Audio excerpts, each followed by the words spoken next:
Podcast की शुरुआत में आपसे हम एक सवाल करने वाले हैं। आप थेरेपी ले रहे हैं क्या? नहीं ले रहे? तो बस ये समझिए कि मैं आपका हाथ पकड़ के घसीट के बिठा रही हूँ और आपसे कहूँगी प्लीज़ आखिर तक ये पॉडकास्ट सुनिए।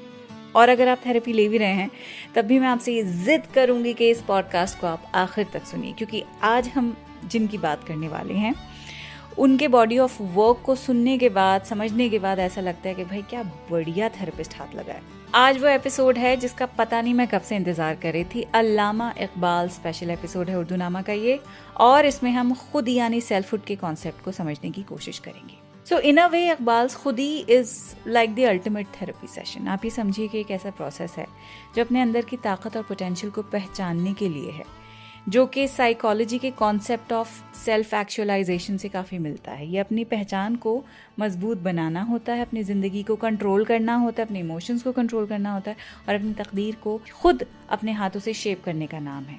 तो इस एपिसोड में हम एक्सप्लोर करेंगे कि खुदी को समझना सिर्फ एक फिलोसॉफिकल बात नहीं है, एक पर्सनल ग्रोथ से डायरेक्टली कनेक्टेड बात है। बिल्कुल वैसे जैसे आप एक बड़े ज़बरदस्त थेरेपिस्ट के पास बैठे हैं और उसके साथ काम कर रहे हैं अपने असली पोटेंशियल को अनलॉक करने के लिए। अब देखना कितनी सही बात है कि खुदी को कर बुलंद इतना कि हर तकदीर से पहले खुदा बंदे से खुद पूछे बता तेरी रजा क्या है।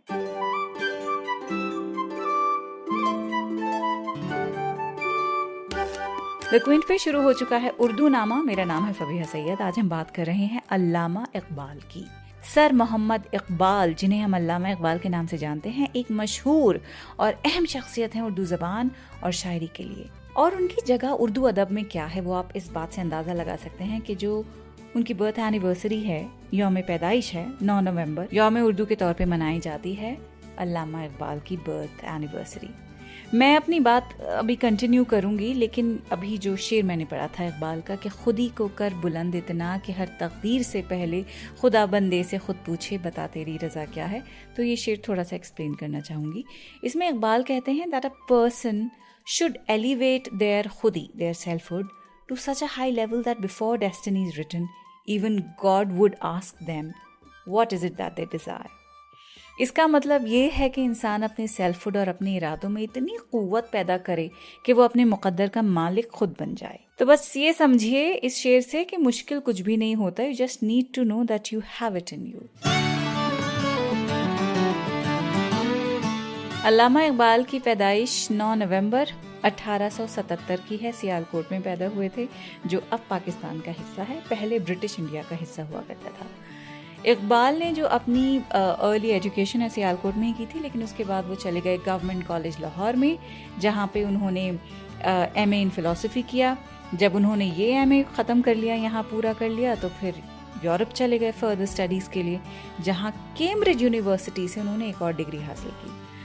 वहाँ से कैम्ब्रिज से फिर वो गए म्यूनिक यूनिवर्सिटी, जहाँ उन्होंने पीएचडी इन फिलोसफी की 1908 में। वो एक बहुत ही बड़े पॉलिटिकल फिलोसोफर और थिंकर भी थे। उनकी सोच और जो उनका बॉडी ऑफ वर्क है उसमें नेशनलिज्म, रिलीजन, पॉलिटिक्स जैसे बहुत से अहम और गहरे मौजुआत को छुआ गया है। नहीं, गलत होगा अगर मैं कहूँगी छुआ गया है, बल्कि उसमें डीप डाइव किया गया है। उसके बारे में अगर हम बात करने आए तो ये फिर पॉडकास्ट पोइट्री से हटके पॉलिटिक्स पे पहुंच जाएगा, रिलीजन पे पहुंच जाएगा, और आप कहेंगे कि मैडम आप प्लीज़ पोइट्री तक ही रहिए, पॉलिटिक्स रहने दीजिए। तो हम वही कर रहे हैं, पोइट्री की बात कर रहे हैं, और पोइट्री में भी पॉलिटिक्स है, तो वो वाली शायरी हम नहीं छू रहे हैं। हम सिर्फ बात करेंगे खुदी के बारे में। ये जो खुदी का कॉन्सेप्ट है यानी सेल्फ अवेकनिंग, एक बहुत ही वाइटल कॉन्सेप्ट है इकबाल की पोइट्री का। ये वो जर्नी है जो एक इंसान को अपने अंदर की ताकत और असल मकसद को पहचानने में मदद करती है। तो इकबाल का ये अक़ीदा जो है कि एक शख्स के अंदर एक रूहानी ताकत छुपी होती है, जिसे वो खुद ही कहते हैं। उनके नज़दीक ये खुद ही एक ऐसी जर्नी का हिस्सा है जो इंसान को अपने असल वजूद और मकसद की तरफ लेकर जाता है। अब जो स्पिरिचुअलिटी है क्या होती है? इकबाल की शायरी में आप नोटिस करेंगे कि ये सिर्फ इबादत की बात नहीं कर रहे होते हैं, ज़ाहिरी रिवायती जो रिलीजियस चीज़ें होती हैं, जो रिचुअलिस्टिक चीज़ें होती हैं, उनकी बात नहीं करते हैं। वो चाहते हैं कि इंसान अपने अंदर छुपी हुई ताकत को समझे और उसे बेहतर बनाए। खुदी की बात हो रही है और स्पिरिचुअलिटी की बात हो रही है, तो उसमें एक और इम्पॉर्टेंट चीज़ है, वो है इश्क, जो कि सिर्फ मोहब्बत का ही इजहार नहीं है, बल्कि एक ऐसे जज्बात से भरी हुई ये दुनिया है, ये ऐसा मेटाफर है जो कि इंसान को उसके असल पोटेंशियल का एहसास दिलाता है। इकबाल कहते हैं कि सिर्फ अकल या लॉजिक के जरिए इंसान अपने रास्ते में जो रुकावटें और मुश्किलें हैं वो हल नहीं कर सकता है, उससे भी बढ़ के बियॉन्ड अगर कुछ करना चाहता है तो इश्क और स्पिरिचुअलिटी वो रास्ते हैं जो उसे सच्चाई और ट्रूथ तक पहुंचाने में मदद करते हैं। एक ऐसी उनकी नज्म है बच्चे की दुआ, जिसमें खुदी का तस्वुर एक बच्चे के स्टैंड पॉइंट से बयान कर रहे हैं। स्कूल में रोजाना हमारी असेंबली होती थी तो उसमें हम ये सब गाते थे।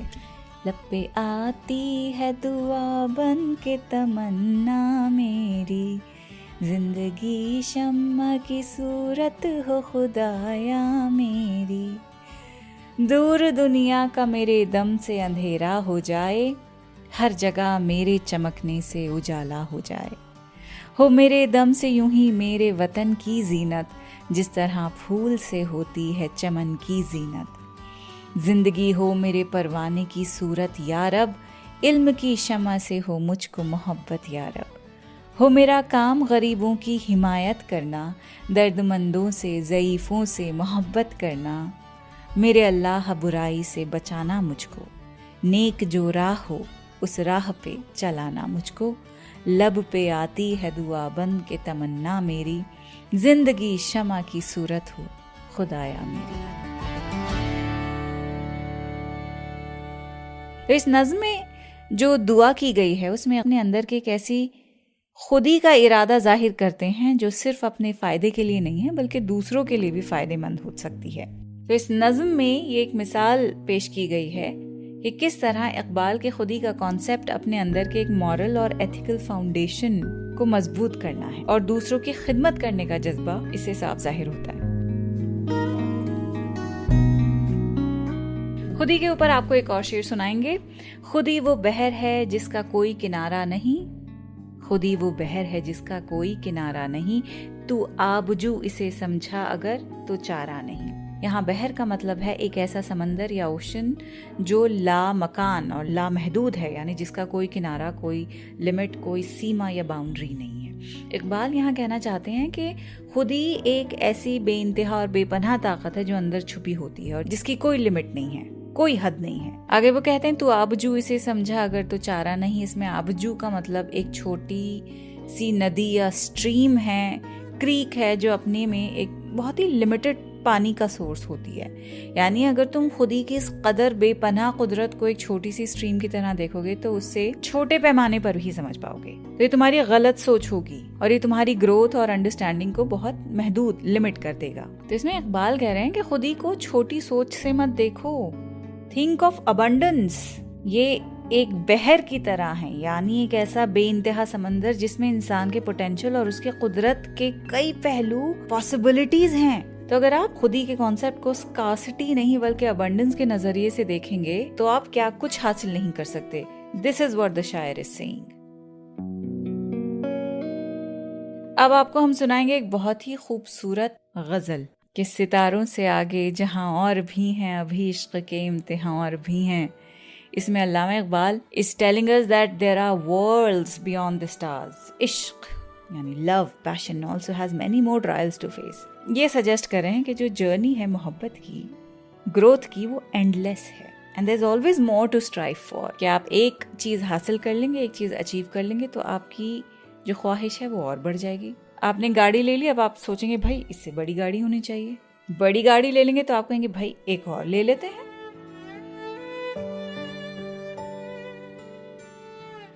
तो ख्वाहिशात की जब कोई हद तय नहीं है तो आप क्यों तय करने पे तुले हैं, क्यों अपने आप को रोक रहे हैं।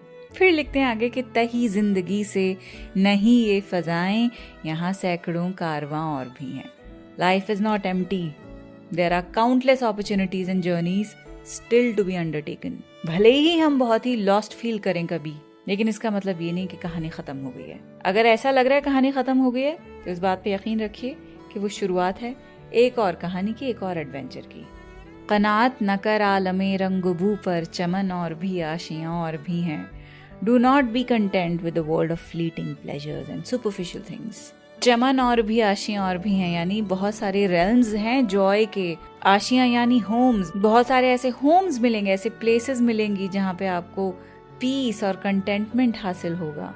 तो ये जो शेर है, it urges us to look beyond materialism and find deeper fulfilment. आगे लिखते हैं कि अगर खो गया एक नशेमंद तो क्या गम, मकामात आहो फुगा और भी हैं। अगर आप अपने एक गोल से हाथ धो लेते हैं, एक जगह अगर आपको नाकामी मिलती है तो डोंट बी डिसहार्टन्ड, क्योंकि बहुत सारी ऐसे और भी पेन्स हैं, ऐसी लॉन्गिंग्स हैं जो अभी आपने एक्सप्लोर शायद नहीं की हैं, बट साथ ही में there is a lot of hope and there so many beginnings also. अगर खो गया एक नशेमंद तो क्या गम, मकामात आहो फुगा और भी हैं।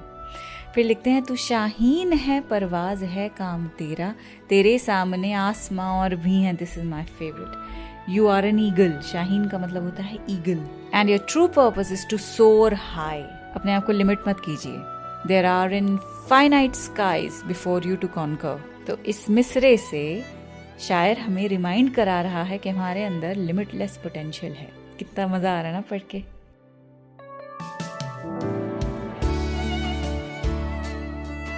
आगे सुनिए, लिखते हैं कि इसी रोज़ो शब में उलझ कर न रह जा, कि तेरे ज़मानो मका और भी हैं। इसमें शायर कहता है don't get caught up in the routine of daily life. Routine हमें कंफर्टिंग लगता है ना, फेमिलियर होता है। जो चीज़ फेमिलियर होती है वो सेफ लगने लगती है, तो वो हमारा कंफर्ट जोन बन जाता है। तो उसी के अगेंस्ट वार्न कर रहा है शायर कि इसी रोज़ो शब में उलझ कर न रह जा, कि तेरे ज़मानो मका और भी हैं। There are greater dimensions of time and space for you to explore. तो यहाँ पे शायर ये बोल रहा है कि जो इमीडिएटली आपको स्ट्रगल्स दिख रहे हैं, चैलेंजेस दिख रहे हैं, उनके बियॉन्ड देखने की कोशिश कीजिए आप। Try to see the bigger picture. फिर लिखते हैं कि गए दिन के तन्हा था मैं अंजुमन में, यहाँ अब मेरे राज़दां और भी हैं। In the past I was alone in the crowd, लेकिन अब मेरे बहुत सारे कंपेनियंस हैं जो मुझे बहुत अच्छे से समझते हैं। इसमें शायर ये रिफ्लेक्ट कर रहे हैं कि जो ग्रोथ है उनकी सेल्फ अवेयरनेस की, उसके ज़रिए इन्हें ट्रू कनेक्शन मिल गए हैं जो सिमिलर अंडरस्टैंडिंग शेयर करते हैं। सो ओवरऑल ये जो गज़ल है, this inspires us to push beyond the limits of our current understanding. जो इस वक्त आप इस मोमेंट पे सोच रहे हैं वो आपकी हकीकत नहीं है। आप इसके बियॉन्ड देखिए, बिगर पिक्चर देखिए, बड़ी पिक्चर देखिए, अबंडेंस के साथ चीज़ें आप विजुअलाइज कीजिए, तब समझ आएगा आपका असल पोटेंशियल क्या है। डरना छोड़ दीजिए। It speaks to the boundless potential that we have for growth, learning and exploration. और अब इस गज़ल के साथ ही पॉडकास्ट में ख़त्म कर रही हूँ। And like a good therapist, I'll ask, how did this episode make you feel? ज़रूर बताइएगा। अपना ख्याल रखें, अगले हफ्ते मिलते हैं। खुदा हाफिज़।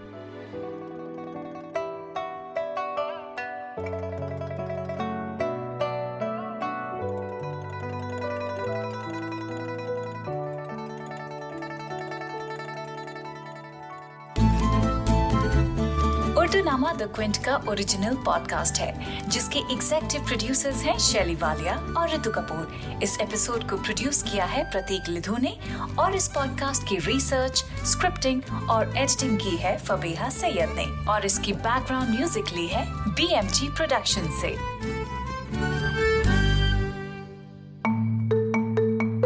आप सुन रहे थे द क्विंट का पॉडकास्ट।